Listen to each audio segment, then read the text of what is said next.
இப்போ மூக்கடலையில நாம ஒரு லட்டு உருண்டை செய்ய போறோம். அந்த லட்டுக்கு இப்போ தேவையான இனிப்பு சேர்த்துக்கலாம். பாகுக்கு முந்தின பதம் எடுத்துக்கலாம். இப்போ அதுக்கு நாட்டு சக்கரை சேர்த்துருக்கோம். கொஞ்சமா தண்ணி சேர்த்துக்கோங்க. நல்லா மெல்ட் ஆகி இது ஒரு பதத்துக்கு வந்தோடனே நம்ம எடுத்துக்கலாம். நல்ல ஒரு திக்கான பதத்துக்கு இதை எடுத்துக்கலாம். இப்போ நல்ல இது ஒரு கெட்டி தன்மைக்கு வந்திருக்கு. இதை நம்ம எடுத்துக்கலாம். முதல்ல நம்ம அரைச்சிக்கலாம். இதை மிக்ஸி ஜார்ல நம்ம சேர்த்துட்டோம். கூடவே கொஞ்சமா உடச்சக்கல்லை சேர்த்துக்கலாம். அரைச்சி எடுத்துட்டு வந்துடலாம். இப்போ நம்ம மூக்கல்லையும் உடச்சக்கல்லையும் அரைச்சி வச்சிருந்தோம் இல்லையா, இந்த பாகு இதில் சேர்த்துடலாம். இப்போ இந்த பாகு கூட ஃப்ரெஷ்ஷாக துருவின தேங்காய் சேர்த்துடலாம். இப்போ டேஸ்ட்டுக்காக கொஞ்சம் பால்கோவா சேர்த்துக்கலாம். இப்போ இது எல்லாம் ஒன்றா கலந்துக்கோங்க.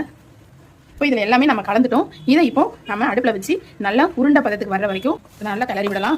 இப்போ நம்ம நல்லா கிளறிட்டோம். இப்போ இது நல்லா ஆறட்டும். ஆறினோடனே நம்ம உருண்டை பிடிச்சிடலாம். இப்போ நல்லா பிடிக்கிற அளவுக்கு நல்லா இருக்கு. இதே மாதிரி நல்லா இறுக்கமாக பிடிச்சிக்கோங்க. இந்த உருண்டைகளை தாராளமாக 3 நாட்கள் வச்சு நீங்கள் சாப்பிடலாம். கெட்டு போகாமல் இருக்கும். இதே மாதிரி ஃப்ரிட்ஜில் வச்சிங்க அப்படின்னா 5 நாட்கள் கூட நன்றாக இருக்கும்.